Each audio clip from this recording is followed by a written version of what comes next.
Good afternoon everyone. Girls AVM school द्वारा संचालित online class में आप सभी का स्वागत है।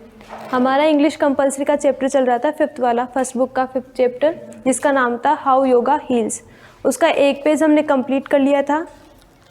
अब 29 पेज से पढ़ेंगे हम, उसका भी सेकंड पैराग्राफ। उससे पहले हमने पढ़ा था सिंपैथेटिक और पैरासिम्पैथेटिक नर्वस सिस्टम। जब हम स्ट्रेस लेते हैं, जब भी कोई स्ट्रेसर हमारे बॉडी के अंदर एंटर करता है तो उस टाइम हमारे सिंपैथेटिक नर्वस सिस्टम एक्टिवेट हो जाता है। उसके बाद जब हम थोड़ा रिलैक्स होने लगते हैं, जिससे कि हम जब पैरासिम्पैथेटिक नर्वस सिस्टम भी स्टिमुलेट हो जाता है, जिसे रिलैक्सेशन रिस्पॉन्स भी कहते हैं या रेस्ट एंड रिन्यू सिस्टम भी कहते हैं। उसके बाद पढ़ेंगे हम योगा के बारे में। Yoga's emphasis on long, deep breathing and conscious relaxation activates the parasympathetic nervous system and promotes its renew and rest functions। जो योगा का जो एम्फासिस होता है वो किसके ऊपर होता है? एम्फासिस मतलब जोर जो होता है वो किसके ऊपर होता है? लॉन्ग एंड डीप ब्रीदिंग, कि हम एक तो लंबी लंबी और गहरी गहरी सी सांसें लें। उसके अंदर मतलब योगा के अंदर कौन कौन सी क्रियाएं होती है कि हम लंबी और तेज़ गहरी गहरी सांसें लें। एंड कॉन्शियस रिलैक्सेशन एक्टिवेट्स, और हम कॉन्शियस मतलब जानबूझ के चेतनावश, रिलैक्सेशन मतलब आराम, activates the parasympathetic nervous system, की एक तो जब हम लंबी लंबी सी सांसें लेते हैं और जानबूझ के जब हम अपने आप को स्ट्रेस फ्री करते हैं, रिलैक्स करते हैं, तो ये जो क्रिया है हमारी वो एक्टिवेट करती है किसको? पैरासिम्पैथेटिक नर्वस सिस्टम को।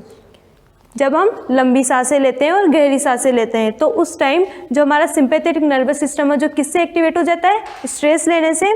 उस टाइम जब हम रिलैक्स करते हैं तो हमारा पैरासिम्पैथेटिक नर्वस सिस्टम एक्टिवेट हो जाता है and promotes it's rest and renew functions. और उसके बाद ये जो पैरासिम्पैथेटिक नर्वस सिस्टम है, इट्स किसके लिए है? पैरासिम्पैथेटिक नर्वस सिस्टम है, उसको प्रमोट करता है और उसके रेस्ट एंड रिन्यू जो फंक्शन होते हैं किसके? पैरासिम्पैथेटिक नर्वस सिस्टम के।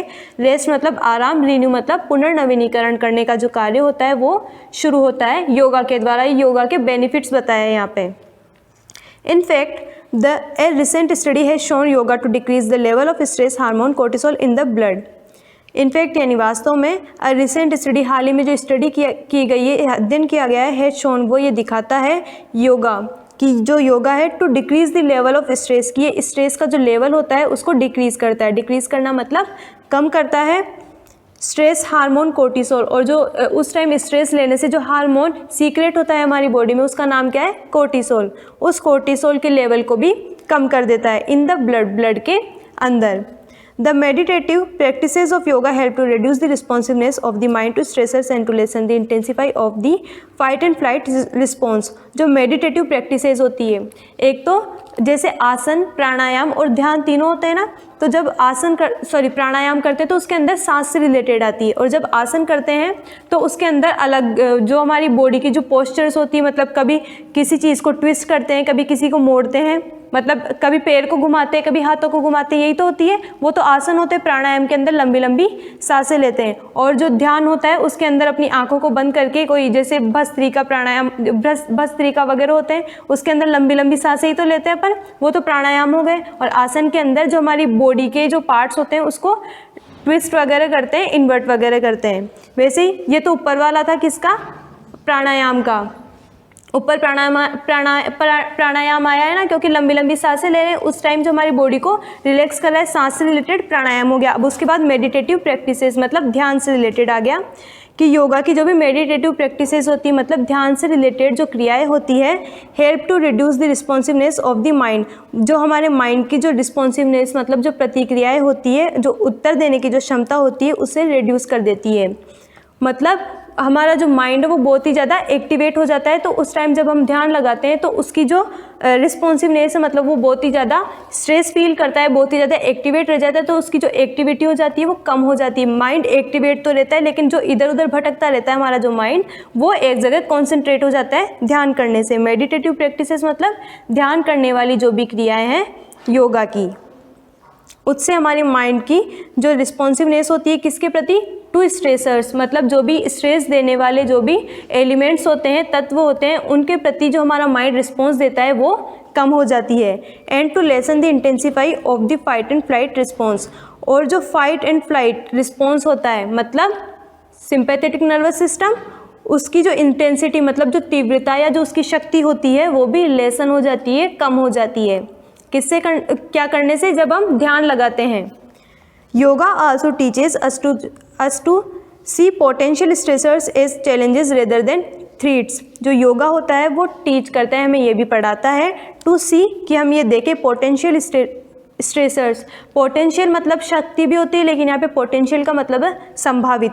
जो संभावित स्ट्रेसर्स मतलब स्ट्रेस देने वाले जो भी एलिमेंट्स हैं, जो फैक्टर्स हैं, उनके बारे में, मतलब जो भी हमें स्ट्रेस देते हैं, तनाव कारक, जो जिनसे भी हमें तनाव मिलता है, उनको देखने की शिक्षा भी हमें योगा से मिलती है। किस रूप में देखेंगे? जो भी तनाव देने वाले कारक होंगे उनको एज चैलेंज के रूप में, रेदर देन थ्रेट्स, ना कि किसी धमकी के रूप में। धमकी के अंदर क्या होता है? धमकी और चैलेंज में यही तो डिफरेंस होता है कि जो धमकी होती है वो हमारे ऊपर नेगेटिव इम्पैक्ट डालती है, और जो चैलेंज होते हैं वो हमारे माइंड के लिए बहुत अच्छे होते हैं। जैसे जब धमकी आ जाती है तो हमारा माइंड काम करना बंद हो जाता है, और जब चैलेंज आता है तो जो इंसान होता है वो उसके लिए बहुत ही ज़्यादा मेहनत करने लगता है। वैसे ही जब स्ट्रेस आते हैं, जब हम योगा करते हैं, तो जो स्ट्रेस का इम्पैक्ट हमारे ऊपर पड़ता है वो चैलेंज के रूप में पड़ता है, ना कि किसी थ्रेट के रूप में, ना कि किसी धमकी के रूप में। आगे समझ में? Enabling one two avoid the stress response entirely, जो कि एनेबल करती है, इस योग्य बनाती है वन मतलब किसी भी व्यक्ति को, to avoid the stress response entirely, कि पूरी तरह से जो स्ट्रेस का जो रिस्पॉन्स होता है उसको अवॉइड कर सके, उससे बच सके। जब हम ध्यान करते हैं उस टाइम, तो जो स्ट्रेस होते हैं उसकी तरफ उस जो स्ट्रेस मतलब स्ट्रेस देने वाले जो भी कारण वगैरह होते हैं उनकी तरफ हम चैलेंज के रूप में ध्यान देते हैं, ना कि किसी धमकी के रूप में। और उस टाइम जो हमारा स्ट्रेस के लिए जो रिस्पॉन्स होता है वो पूरी तरह से एनेबल हो जाता है, एबल हो जाता है, योग्य हो जाता है कि हम उसकी तरफ रिस्पॉन्स दे सकें। Not only does yoga's ability to activate the parasympathetic nervous system reduce stress and allow the body to heal itself, न केवल जो योगा की एबिलिटी है, कि योगा के पास ये एबिलिटी है टू एक्टिवेट, कि वो एक्टिवेट कर सकता है किसको? पैरासिम्पैथेटिक नर्वस सिस्टम को, जो कि रेड्यूस स्ट्रेस, जो कि हमारे जो स्ट्रेस होता है उसको कम करता है। पैरासिम्पैथेटिक नर्वस सिस्टम क्या होता है? रिलैक्सेशन रिस्पॉन्स, जिसके अंदर हमारी जो पूरी बॉडी है वो रिलैक्स हो जाती है। And allow the body to heal itself, और जब हमारा पैरासिम्पैथेटिक नर्वस सिस्टम एक्टिवेट हो जाता है, जो कि किसके द्वारा होता है? योगा के द्वारा।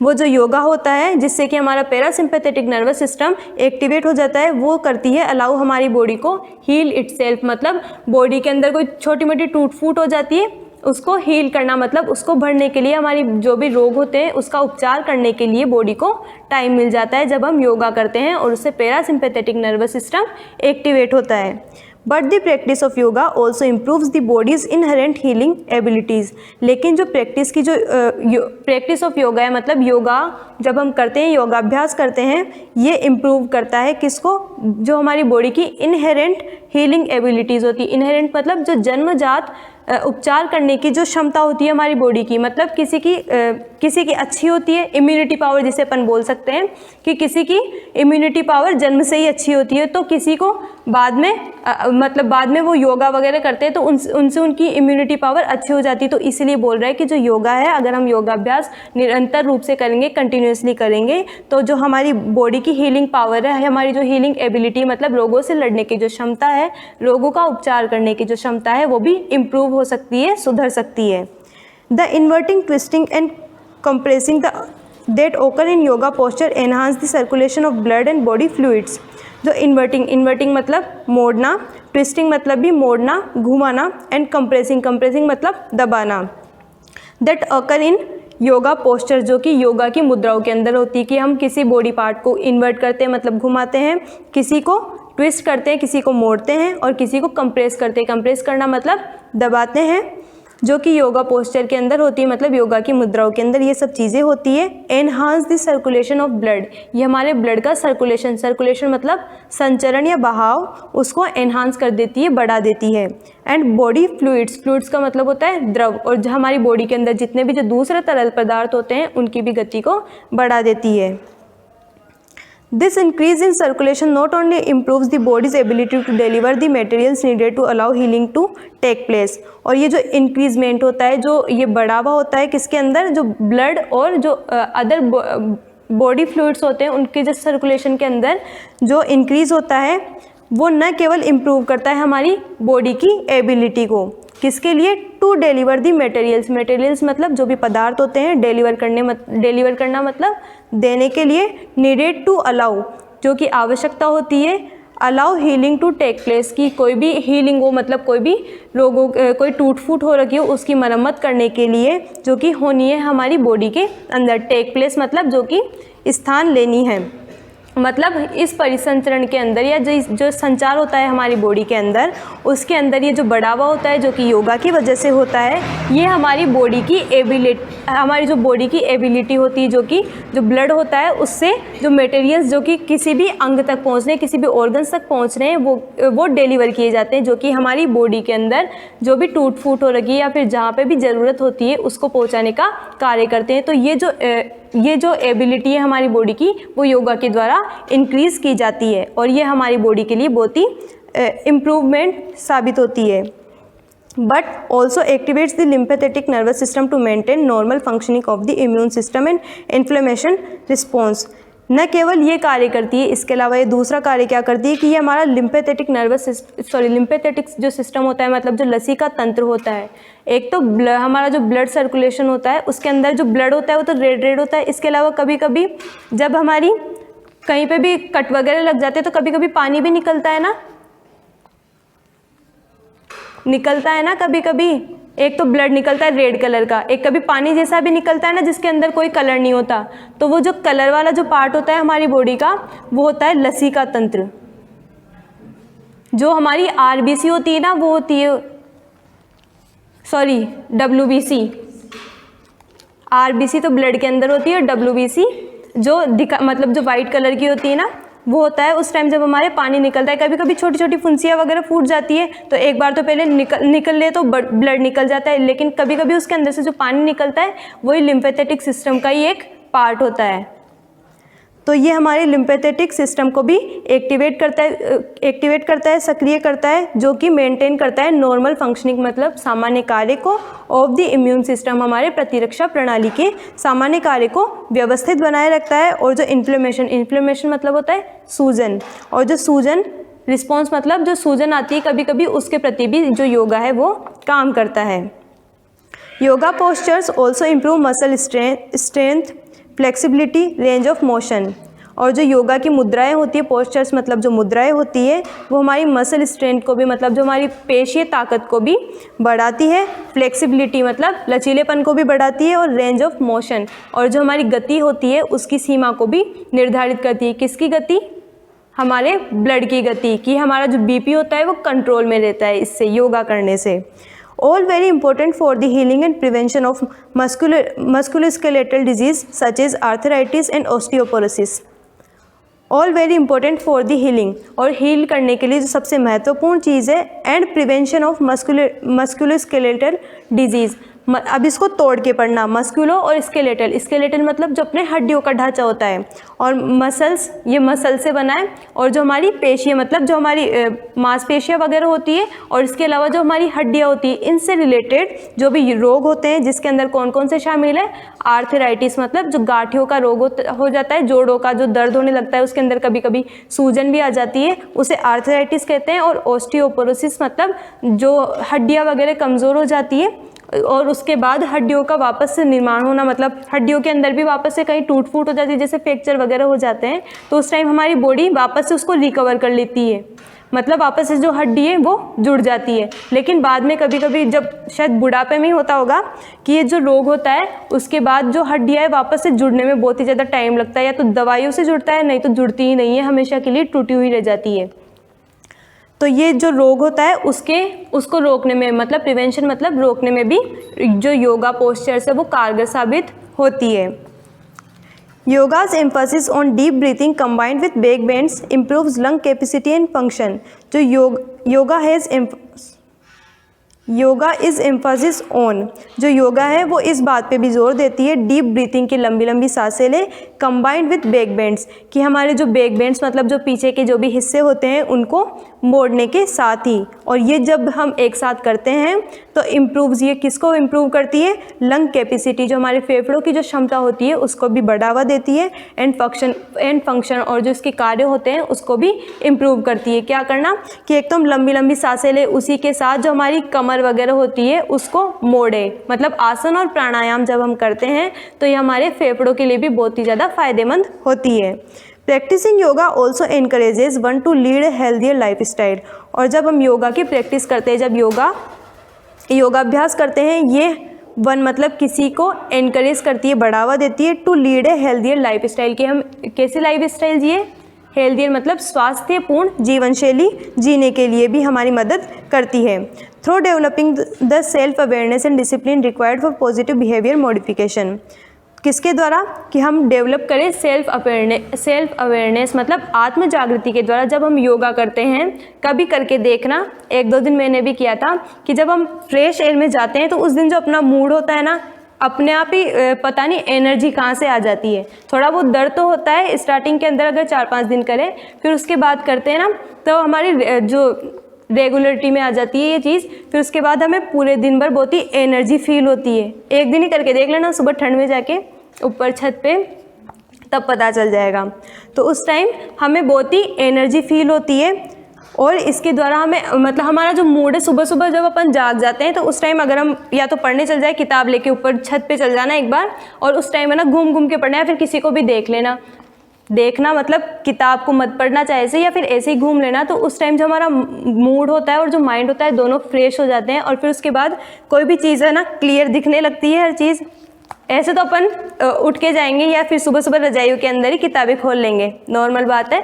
तो मेरे जैसे को तो नींद आने लगती है, वापस सो जाती हूँ मैं, सुबह सुबह नहीं पढ़ सकते। लेकिन जब वो एक बार एक चक्कर काट के जाओ, फिर उसके बाद वापस आके बैठ जाओ, तो हमारा जो माइंड है वो फ्रेश रहता है, उसी के द्वारा हम जागरूक हो जाते हैं। क्योंकि हमारा उस टाइम है, हमारे हाथ पैर सब चलने लग जाते हैं। जब अपन घूम के आते हैं ना तो हाथ पैर वगैरह सब चलते हैं, उसी के साथ हमारा माइंड फ्रेश हो जाता है, तो आँखें वगैरह सब खुल जाती है। इसलिए उस टाइम हमारी जो जागृति हो जाती है वो भी बढ़ जाती है।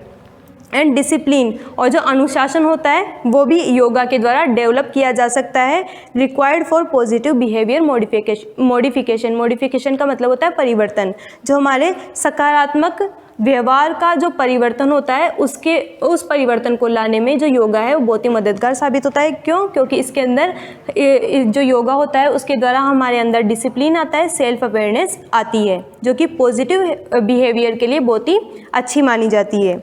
While yoga provides such a strong support to the body's healing mechanism, it is important to view yoga as an adjunct and complementary therapy. जबकि योगा प्रोवाइड करता है, ये प्रदान करता है सच ए स्ट्रॉन्ग सपोर्ट, एक बहुत ही स्ट्रॉन्ग सहारा, किसके लिए? To the body's healing mechanism, जो हमारी बॉडी की हीलिंग मैकेनिज्म मतलब मशीन से बना है, मैकेनिज्म मतलब जो हमारा तंत्र चलता रहता है, मतलब मशीनीकरण जो होता है कि बॉडी में कहीं टूट फूट हो जाए तो वहाँ पे उसकी भरना, कोई भी रोग हो जाते हैं उसका उपचार करना, तो इन सब की जो प्रणाली चलती रहती है, जो मशीनीकरण चलता रहता है हमारी बॉडी के अंदर, उसको तो सपोर्ट करता ही है। इसके साथ ही ये भी इम्पोर्टेंट है कि टू व्यू, ये देखना कि जो योगा है वो एज एन एडजंक्ट का मतलब होता है बिल्कुल पास में, एंड कॉम्प्लीमेंट्री थेरेपी की ये बिल्कुल नज़दीक है, और कॉम्प्लीमेंट्री मतलब पूरक है। एक COMPLIMENT आता है, वो कॉम्प्लीमेंट होता है, किसी को कॉम्प्लीमेंट देते हैं ना, तारीफ करना, और यहाँ पे COMPLEMENTARY ये कॉम्प्लीमेंट्री है, इसका मतलब होता है पूरक। कॉम्प्लीमेंट्री थेरेपी की ये पूरक उपचार के रूप में काम में ली जा सकती है कि एक तरफ दवाइयाँ चल रही है, उसी के साथ अगर हम योगा को प्रैक्टिस करें तो भी ये हमारे लिए कारगर साबित होगी। लेकिन इसका मतलब ये नहीं कि हम टोटल योगा के ऊपर ही डिपेंड रह जाए। जैसे कोई बीमारी ऐसी हो जाती है जो बहुत ही ज़्यादा बढ़ जाती है, तो जो योगा है वो तो धीरे धीरे रिकवर करेगा, लेकिन जो दवाइयाँ है उस टाइम उसको परमानेंट तो होती नहीं है, लेकिन जब परमानेंट करने के लिए तो योगा अच्छा होगा। लेकिन उस टाइम टेम्पररी, ऐसे नहीं है कि बुखार आ रही है और ऊपर जाके छत पे योगा कर रहे हो, ये भी तो ठीक नहीं है ना। ऊपर ठंड आ रही है और योगा कर रहे हैं, लेकिन उस टाइम हमें दवाइयाँ लेने की भी ज़रूरत होती है कभी कभी, ठीक है ना। तो जो योगा है उसको एक एडजंक्ट और कम्प्लीमेंट्री थेरेपी के रूप में काम में लेना चाहिए एंड नॉट रिलाइड अपॉन, और निर्भर नहीं रहना चाहिए एज दी ओनली थेरेपी, केवल एक ओनली थेरेपी के रूप में, मतलब एकमात्र उपाय के रूप में फॉर हीलिंग डिजीज़, जो हमारे रोग होते हैं उनका उपचार करने के लिए केवल योग के ऊपर ही डिपेंड नहीं रहना चाहिए। कभी कभी दवाइयाँ भी काम में आई जाती है। Thank you.